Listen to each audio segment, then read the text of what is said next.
I made these just for you." That's what Camille said, smiling as she handed me the plate of deviled eggs. Same smile she wore at our father's funeral when she said, "Nadine's too emotional to speak." Same smile when she told Zadie, "Auntie's different." This Thanksgiving, the eggs smelled strange. 20 minutes later, her friend Tobias was in an ambulance. And Camille? Still smiling. But the kitchen sink, that smell? It was the same as the one from my plate. If you've ever felt like your family was smiling while quietly pushing you out, drop a 1. If not, hold on tight to that warmth. Drop a 0 because sometimes the most dangerous traditions are passed down in silence. Camille always made the deviled eggs. It was her thing, like her sarcasm, sharp and oddly sweet. Thanksgiving always carried a certain scent in my mother's house: orange peel simmering on the stove, cinnamon too strong, and something older, like linen stored too long in an attic drawer.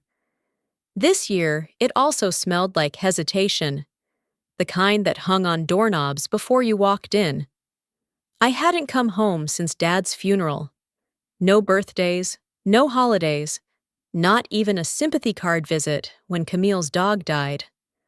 I told myself distance was self-preservation, but now, 3 years later, there I was again, clutching a bottle of cranberry wine Eleanor wouldn't drink, and a pie I didn't bake. Camille met me at the door like a maitre d' who'd just been told a critic was arriving unannounced. She kissed the air near my cheek. "You look well," she said. Her voice still had that high, polished chime that always felt like it echoed off marble. "Thanks," I said, offering the wine. She took it wordlessly and disappeared into the kitchen. Martin waved from the hallway. "Hey, Nadine." He looked like someone who always needed to be somewhere else. And then there was Tobias. He stood by the fireplace, wearing a chunky green sweater that said, "Give thanks," in faded block letters. Camille's friend, I assumed. Tall, lean, a smile that didn't fully reach his eyes. Eleanor leaned in as she hugged me and whispered, "Graphic designer." They met at a fundraiser for the library. The dining table was already full. Every plate had been set with the kind of precision that meant Eleanor had used the measuring tape again, spacing out forks like blueprints. But when she gestured to my seat, it was at the far end near the window. A little exile in floral upholstery. Camille floated over a moment later, balancing a small porcelain plate with 6 deviled eggs. "I made these just for you," she said. "No pickles, just the way you used to like them." She smiled as if she remembered something I didn't. I peered down at them. The eggs looked perfect, halved neatly, yolk piped into rosettes. But the smell. Something clung to them that wasn't paprika. Maybe fish sauce, maybe guilt. I didn't get to ask. Tobias leaned over. "These look amazing," he said, plucking one before I could protest. "Haven't eaten since breakfast." "You didn't eat lunch with Camille?" Martin asked. Tobias shook his head. "Nope. I'm vegetarian, remember?" Camille said nothing. Just poured herself sparkling water and took a bite of her turkey. Dinner unfolded like a theater. Eleanor narrated a memory of Dad trying to deep fry a turkey. Martin recited a story about a co-worker's toddler sneaking gravy with a straw. Camille laughed at all the right beats, her hand grazing Tobias's arm now and then. I watched more than I ate. 20 minutes later, Tobias grew quiet. He rubbed his temple, then his chest. "Anyone else warm?" he asked, standing up, unsteady. His hands trembled. A bead of sweat slid down his neck. Eleanor stood too. "Tobias?" He muttered something, "air," and collapsed against the buffet. Dishes clattered. The room jolted into chaos. Camille crouched beside him. Her voice was calm, too calm. "Toby, hey, look at me!" Martin was already dialing. "He's seizing," he said into the phone. "Yes, now." Tobias's body jerked once, then again. His breath came in ragged, half-formed sounds. I stood frozen. My eyes met Camille's. "Must have been the seafood at lunch," she said softly. So softly only I could hear. But I remembered Tobias's words. He hadn't eaten lunch. He was vegetarian. I tried to speak, but nothing came. Camille stood, brushed invisible dust from her skirt, and walked to the sink. The ambulance lights strobed through the window. Eleanor wrung her hands. Martin explained something to the EMTs in hushed tones. And Camille? She offered to wrap up Tobias's coat. After they left, the silence returned like a draft under the door. I retreated to the kitchen. The faucet squeaked just like it used to when Dad would rinse the carving knife. My hands, wet and trembling, hovered under the stream. And then the smell rose from the drain. Briny, pungent, unmistakable. I stood in the kitchen rinsing my hands. The smell from the sink matched the eggs Camille gave her. If you've ever been to a funeral where no one cried, you already know how our family handles crises. The next morning, the kitchen smelled like burnt toast and lemon cleaner. The air still held traces of the chaos from last night, like it hadn't quite forgiven us for letting it happen. I stood at the sink, rinsing dishes that didn't need rinsing, my fingers numb despite the steaming water. Outside, the yard was covered in brittle frost, and the temperature hadn't climbed past 35. Eleanor sat by the fireplace, pressing warm towels to her knees. She didn't mention Tobias. Neither did anyone else. It was like he had evaporated into the cranberry sauce, and we were all pretending it hadn't stained the tablecloth. Camille strolled in, her robe cinched tight, her hair too perfectly pinned for a casual morning. "Coffee?" she offered, as if we were two friends in a sitcom kitchen. "Sure," I said, watching the steam curl from her mug like smoke from a gun. I thought about what had happened. Tobias shaking, the ambulance. Camille's voice so smooth it didn't match the panic in his eyes. I leaned against the counter. "Did you ever find out what caused it? His reaction?" Camille raised a brow. "He has a history of episodes, stress-induced. Didn't I tell you that?" "No," I said slowly. "You didn't." She shrugged. "Well, you've been gone. Maybe I forgot." Before I could press further, Eleanor's voice cut in from across the room. "How long are you planning to stay, Nadine?" There it was, that subtle redirection. Camille didn't need to change the subject when Eleanor did it for her. "I don't know," I said. "Depends." Zadie burst into the kitchen, dragging her unicorn slippers on the tile. "Auntie Nadine, Mom said you got your very own eggs," she beamed. "She told Daddy not to let anyone else touch them." Camille's smile froze for half a second. "Zadie, sweetheart, why don't you go get the banana bread? It's in the blue tin." Zadie turned and scampered off, singing a made-up song about bananas and secrets. I watched Camille open the spice rack. A row of neat labels stared back. Thyme, turmeric, smoked paprika. But she reached for a small jar tucked behind the olive oil, unlabeled. She opened it briefly, sniffed, and then put it back. I waited until she left to approach it. The jar's lid was warm, like it had been in her hand too long. I unscrewed it. The scent hit me instantly, pungent, like seaweed and vinegar, and something I couldn't name. Not spoiled, but not right. "Don't," Eleanor said softly from behind me. She didn't come closer, just stood there, her hands still holding a folded towel. "That's just one of Camille's things." I screwed the lid back on. "Did she give those eggs to Tobias too?" She didn't answer, just walked over, took the jar from me, and returned it to its hiding place. The click of the cabinet door sounded final. Have you ever discovered that the people who raised you also tried to erase you? The kind of silence that's not innocent, but chosen. If you've ever been kept in the dark by those who should have protected you, leave a comment number 8 below. Now, let's see what happened next. Martin passed me in the hallway later, carrying a tray of empty glasses. He didn't say anything, but his eyes paused on mine longer than usual. I couldn't read them. Concern, accusation, or just fatigue? In the afternoon, I wandered into the dining room, running my hand along the oak table Dad used to polish until it gleamed. He loved symmetry, every glass centered on its coaster, every napkin folded just so. I remembered him saying once, "We sit close to the people we trust." Last night, I'd been seated next to no one. Camille was outside with Zadie, pretending to rake leaves. I climbed the stairs quietly, back to my old bedroom. It smelled faintly of lavender and thyme.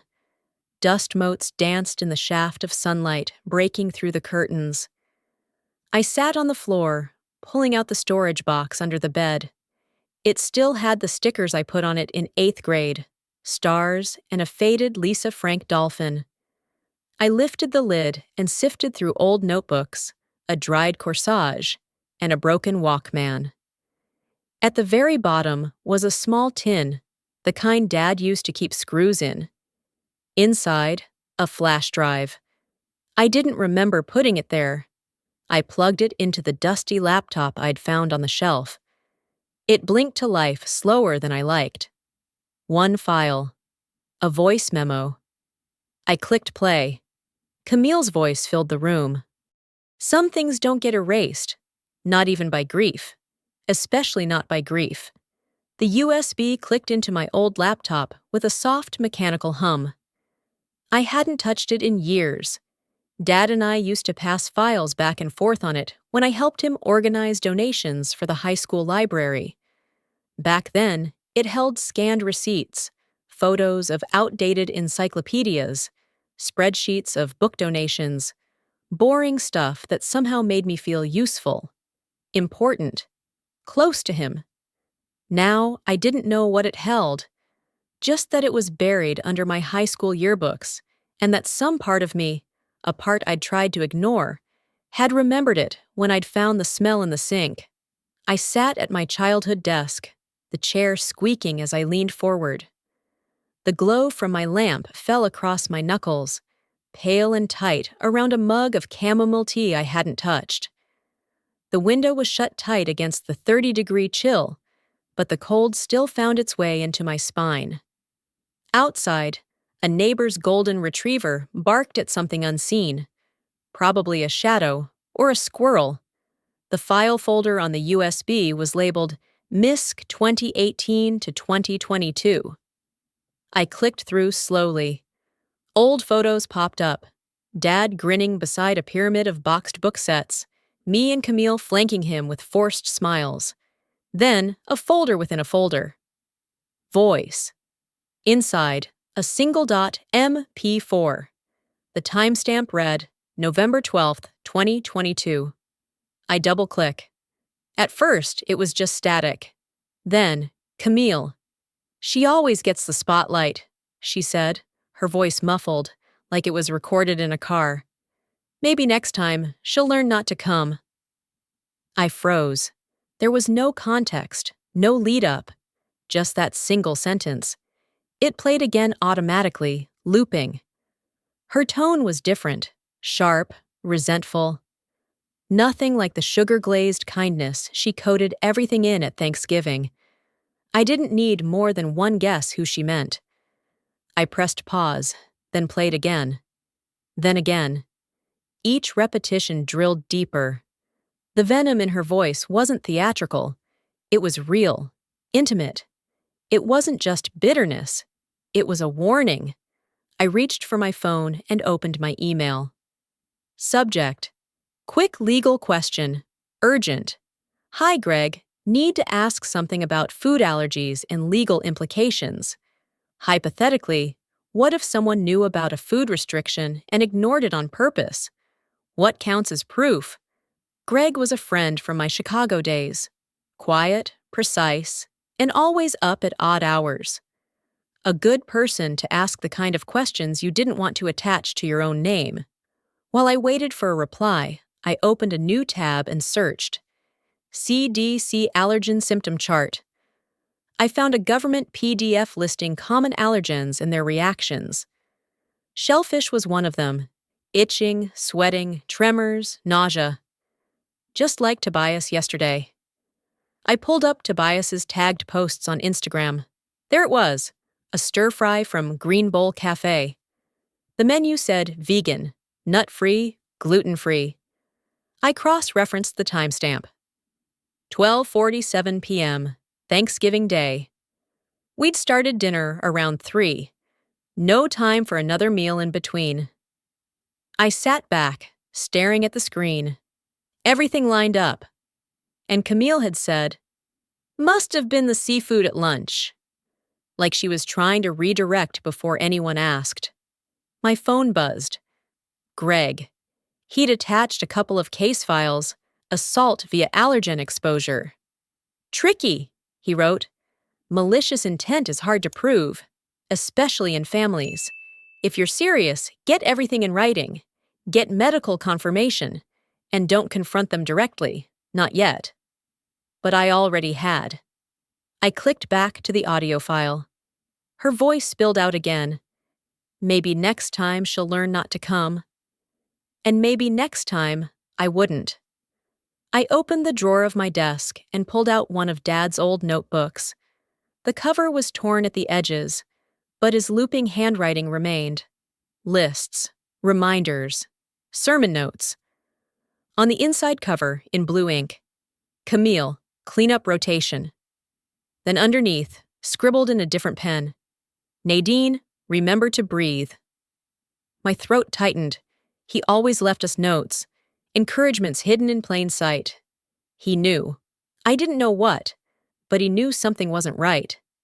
Maybe that's why he left the USB in the drawer, where only I would think to look. The radiator kicked on again, clanking loudly. It startled me, but also grounded me. I wasn't 15 anymore, hiding in this room with music too loud and questions I never dared ask. I was 35, back for reasons I couldn't explain to anyone without sounding paranoid. Or worse, petty. But this wasn't about a grudge. It wasn't about childhood slights. It was about something far more dangerous. We used to watch Jeopardy together. Dad, Camille, and me. She always had the answers before anyone buzzed in. She didn't just want to be right. She wanted to be first. It was a game then, but maybe it never stopped being a game for her. I hovered over the email draft. 2. Camille subject, just us body. Coffee tomorrow? Just us. Sent. Camille arrived early. That alone was a message. She was already sitting at the window table when I stepped into the cafe, her hands wrapped around a porcelain cup, though it was clear she hadn't sipped. The place smelled of cinnamon and burnt espresso. Same as always. Rain tapped lightly on the glass panes, and the little brass wind chimes hanging outside trembled every time a gust passed. For a second, I just stood there, watching her. Camille had always been late. School plays, Sunday service, even Dad's memorial. She arrived precisely 5 minutes after the start, as if to remind everyone she was too important to rush. So her punctuality today, it wasn't kindness. It was controlled. "Hey," I said softly, sliding into the seat across from her. She smiled, not like someone happy to see me, but like a magician unveiling the first part of her act. "I remember you used to come here all the time, with Dad, after school, right?" I nodded, avoiding her eyes. The same cafe, same stained ceiling tiles. The old piano still stood in the corner, though now cloaked in a dusty canvas, forgotten. I remembered Dad playing carols here every December, his fingers fumbling through Silent Night, grinning when he missed a note. People used to clap politely, even if he was off key.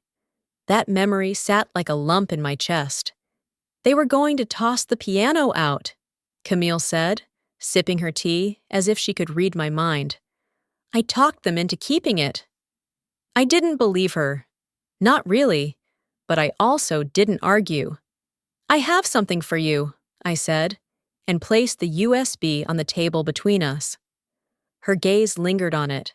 She didn't ask what it was, didn't need to. Instead, she gave a little laugh and arched an eyebrow. You kept that old thing? I reached into my coat pocket and pulled out my phone. A few taps later, her voice played from the recording, cold and unmistakable. She always gets the spotlight. Maybe next time she'll learn not to come. The hum of the espresso machine behind the counter filled the silence that followed. Camille's fingers twitched against her cup. Then she leaned back and gave another small laugh. Oh, Nadine, she said, waving a hand like she was brushing away a gnat. That was a joke. You always take things so literally. I stared at her, then slowly unfolded the CDC allergen chart and placed it beside the USB. This is a list of common food reactions. Tobias's symptoms match shellfish exposure. She blinked, her smile faltering. I laid down another sheet.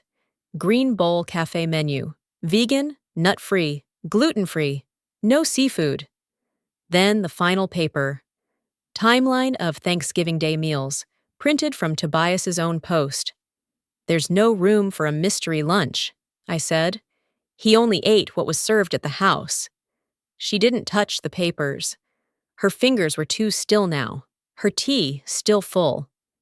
So what do you want? She asked quietly. An apology? A confession? No, I said, my voice steady. I wanted to see your face when someone finally saw you. Have you ever stood face to face with someone who hurt you and still felt the need to explain yourself? That ache of hoping they'd understand, even when they don't deserve it. If you've ever been there, drop a comment number 9 below. Let's keep going. The wind outside howled louder, rattling the window panes. Camille stared at me for a long time, then reached into her coat pocket. She pulled out her phone, swiped twice, and turned it to face me. A photo. Me, years younger, at a party I barely remembered.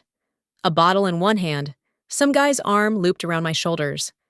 My eyes red from the flash. Careful what you dig up, little sister, she said, voice low. I didn't flinch. The photo wasn't a surprise. It was a threat. A subtle reminder that she could always turn the spotlight the other way. Outside, the wind chimes danced again, but I barely heard them. My eyes drifted to the corner of the cafe. The piano, hidden under cloth, seemed to call out through the years. I pictured Dad sitting there in his threadbare sweater, tapping his foot as he searched for the next chord. He never played perfectly, but he played like it mattered. I rose from my seat and looked back at Camille. It's not about what we dig up, I said. It's about who's been burying things. I left the USB and papers on the table. The chimes rang again as I stepped into the rain. Careful what you dig up, little sister. It wasn't Zadie's words. It was the silence that followed. She said it without looking up, her voice muffled by the molasses cookie in her mouth. I was pouring tea from Eleanor's antique porcelain pot, watching steam curl upward like breath in the cold air. Camille had just reached across Zadie to cut another slice of gingerbread when the words fell, soft and matter-of-fact. Mom said to give Auntie the special ones, 'cause she's different. Zadie didn't flinch. She went back to rearranging the sugar cubes into a crooked tower. But the room, it collapsed inward. The warmth from the fireplace, the buttery light of the sconces, the cinnamon lingering in the cushions, all of it dimmed. I stopped mid-pour. Martin's spoon paused over his cup. Eleanor, who had been fluffing a throw pillow, turned sharply, her hand still frozen in the air. Camille didn't say anything at first, her lips pressed into a line as thin as sewing thread.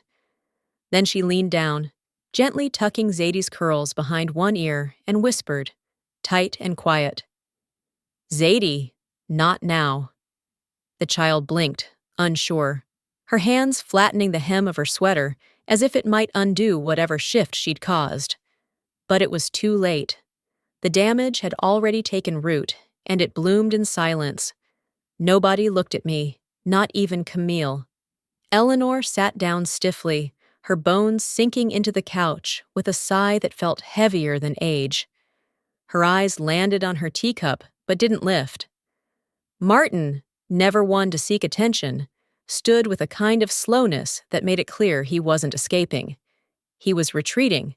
"I think I'll get some air," he said. "I'll come," I replied, already standing. The wind had picked up outside. It pushed brittle leaves along the porch and carried with it the smell of distant chimney smoke. I wrapped my sweater tighter as Martin leaned against the banister and pulled out a cigarette. It took him 2 flicks to light it. "She shouldn't have said that," he muttered. "She only repeated what she was told," I said. "That's not on her." He nodded. "Kids see everything. They just don't always know how much of it matters." I watched the tip of his cigarette flare orange in the dusk. My hands were cold, fists buried deep in my sleeves. Camille's not dangerous," he added quickly, "but I think she's been capable of more than we admitted. I saw it. Last year, after Dad passed, she was changing labels on the supplements, said it was for Mom's cholesterol, but the doses didn't match the bottles." I turned to him slowly. "Why didn't you tell me?" He took a drag, held it. "Because I was afraid you wouldn't believe me. Because Camille always sounds reasonable, and you're always ready for a fight." His words landed harder than he meant, maybe harder than he realized. I looked out at the bare trees lining the backyard, skeletal and swaying. Do you know how many times I took the blame for her growing up? The night she dropped the casserole dish in the kitchen, the time she forgot Zadie at daycare, I covered, because I thought that's what my family did. "She never asked you to," he said. "No," I said. "She just expected it." He dropped the cigarette and ground it into the brick. "If it helps." I regret staying quiet. It didn't help, but it mattered that he said it. Behind us, a soft creak. The door opened just wide enough for Eleanor's voice to break through. "Girls, come here, now." It wasn't loud, but it was the tone, a tone I hadn't heard since I was 8, when Camille ran through the screen door and shattered it, and Eleanor simply said, "Go to your room," without raising her voice. It was the tone of decision, not anger. I followed Martin back inside. Zadie had curled up with her stuffed rabbit on the rug, chewing the ear as if it still tasted of safety. Camille was standing, arms crossed, looking not at Zadie, not at me, but at Eleanor, whose face was unreadable. At that moment, I remembered a Christmas long ago, the year I spilled gravy all over the dining table, and Camille claimed responsibility before I could open my mouth. I thought it was kind. Later, I realized she had dropped her own plate first. That night, my father had cleared the dishes without a word. The silence in our family always served someone. And tonight, it was about to shift. I didn't know yet in whose favor, but it would no longer serve everyone equally. "Girls, come here, now." Mom didn't speak at first. She held the letter for a long time before unfolding it. The room was colder than I remembered, not just from the air seeping in through the cracked windows, but from the quiet between us. There was no clink of cutlery, no laughter from the television, no smell of food to soften the edges. Just us, the table, and the letter. Camille sat across from me, her arms crossed like a barricade. Martin leaned on one elbow, staring not at the letter, but at the wood grain in the table. Zadie was curled into herself, sketchpad on her lap, a few crayons scattered like confetti that had missed the celebration. I didn't know what she was drawing, and I didn't ask. I glanced at Mom again. Her fingers, thin and dry, moved slowly as she opened the fold. The letter crinkled like old leaves. Martin had written it, his slanted print unmistakable, and handed it to her sometime before she called us in. I hadn't read it. I still don't know if I wanted to. I know this isn't easy, I began, my voice steady because it had to be, but I need you all to hear it from me. Camille rolled her eyes before I even finished the sentence. You've always loved the spotlight, she said, her smile sharp enough to draw blood. Go on, Nadine, put on the show. I didn't rise to it. This isn't a show. Tobias didn't get sick by coincidence. The memo, the CDC data, the timeline, none of it points to some seafood allergy or accident. Mom closed her eyes for a second, long enough for me to see the weight settle on her shoulders. I'm not saying Camille intended to hurt anyone, I added, glancing at Zadie. But she didn't tell the truth, and we all know it. Camille scoffed. Intent matters. You think I poisoned someone for fun? For what? Attention? I think you didn't want me there, I said simply. And maybe you thought a scare would keep me away. That's not something I can prove. But I know what I heard on that memo. I know how you've handled things before. Silence stretched. Not the sharp silence from earlier, but the kind that settles in like a fog. Heavy. Slow. Then, Mom's voice. No more of this, she said, barely above a whisper. I can't protect either of you anymore. She looked up then, not at Camille, at me. I've spent too long pretending this family isn't broken in places, she said. I've smoothed over cracks that never filled. Your father did the same. I wanted to reach for her hand. I didn't. Camille stood. If this is where we're going, I'm done. You've been done for a long time, Martin muttered. She stared at him, then at me. But she didn't argue, didn't shout, just gathered her purse and turned toward the hallway. Zadie got up, slowly, and walked to me. She didn't say anything, just held up a folded paper with crayon lines curling out from the edges. A drawing. Us, the family. 5 figures. Mom, Martin, Camille, Zadie, and me. But I wasn't in the center. I wasn't even near the rest. I stood near a corner, half off the page. I smiled, a quiet ache threading through it. You're more honest than any of us. Zadie looked confused, but smiled back and slipped the paper into my coat pocket. I hugged her gently before standing and taking my coat off the peg by the door. I'm not asking to be believed, I said, to no one in particular. I'm just done hiding. I opened the door. Snow had started to fall, fat flakes swirling under the porch light. The air smelled of winter, damp wood and pine. Camille lingered in the doorway. For a heartbeat, I thought she might say something else, something real, but the words never came. She looked at Mom, then at Martin, then back to me. There was something behind her eyes, but it stayed locked away. She left without another word. Zadie sat back down and returned to her sketchpad, as if the last 10 minutes hadn't happened. Children carry truths differently, like stones in pockets instead of burdens on their backs. Martin spoke again, quietly. I should have told you about the letter. I didn't know how she'd take it. What did you say in it? I asked. He hesitated. That I saw things. That I heard things. That pretending not to know was just another way of doing harm. I thought maybe if it came from me, she'd believe it. I nodded. Thank you for trying.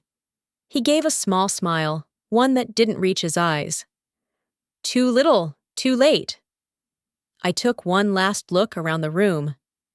The chairs didn't match. The tablecloth was older than Zadie. The walls held family photos, some of which I wasn't in. But this had been home, once, in its uneven way. As I walked past the threshold, I reached into my coat and ran my fingers over the drawing Zadie had given me. The paper was soft, creased already, but it was real, and in that moment, that was enough. Outside, the snowfall had thickened. Each flake landed without a sound, layering the sidewalk, the bushes, the tops of mailboxes. I paused halfway down the front walk and looked back again. Through the kitchen window, I imagined the ghost of my father still standing at the stove, the way he used to on weekend mornings, warming milk with honey. He would hum softly, barely audible, just enough to remind me he was there. I missed that kind of presence, the quiet kind, but I wasn't that child anymore, and this house wasn't that place. I zipped my coat, turned up the collar, and kept walking. Maybe this year, I'll host my own Thanksgiving. It's strange how silence, once a shield, can become the loudest truth in a room. After everything unraveled, I didn't feel triumphant, just lighter, like setting down a suitcase I'd carried since childhood. I've come to believe that forgiveness, sometimes, is more about freeing oneself than absolving the other.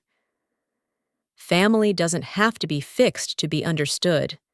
And not all truths lead to reconciliation, but they do lead to clarity. If you've ever stood on the edge of your family's story, wondering where you fit in, maybe you're not alone. If this spoke to you, I'd be honored if you left a thought or simply stayed for the next story.